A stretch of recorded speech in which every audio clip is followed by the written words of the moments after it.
Hey guys, I hope you're well. Now, I did say I was going to come back and talk about some of the rules of a high protein diet, but it's a little bit chilly out here in Devon, even though it's the most stunning day. So let's go back inside and I'll talk to you about some of the rules that you need to be following and think about if you consider going down a higher protein diet for improved fat loss and performance. So what are the rules of a high protein diet? Well, look, 2 to 2.5 per kg of body weight is usually the recommendation. Any more than that and you've reached your threshold, but that doesn't mean that you can't go over it. It just means that past that, your body is going to turn that excess into other things like bone, hair, skin, DNA, enzymes, and yes, muscle, and then maybe it's going to pee it out. Getting a good broad spectrum of proteins generally comes from animal protein, dairy and whey. And yes, I do know that whey is a dairy byproduct. But why is this the case? Because it's got all the complete and non-complete protein blocks, plus it's high in leucine, which is critical for muscle protein synthesis.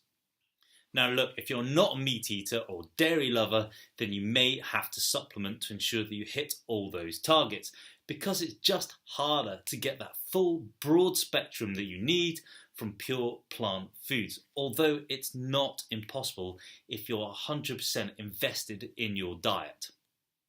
The way I see high protein diets is this, and I'm going to stick my head above the parapet here.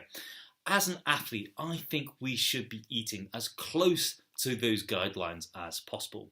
This way we get the optimal amount of protein to drive recovery, build muscle machinery and assist in driving a leaner body composition. For older age group athletes, I just think eating a higher protein diet is an absolute must.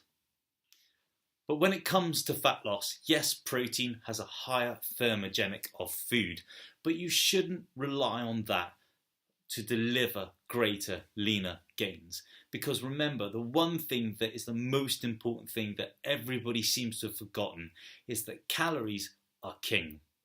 However, look, you can hypothesize this, that high protein diets stand slightly taller than other diets when you're matching them for calories. The thing to remember is always this: keeping your caloric budget as close to your calculated range while running on a small deficit, eating adequate protein means that your amazing body becomes very efficient at using these foods and fuels and dropping body fat.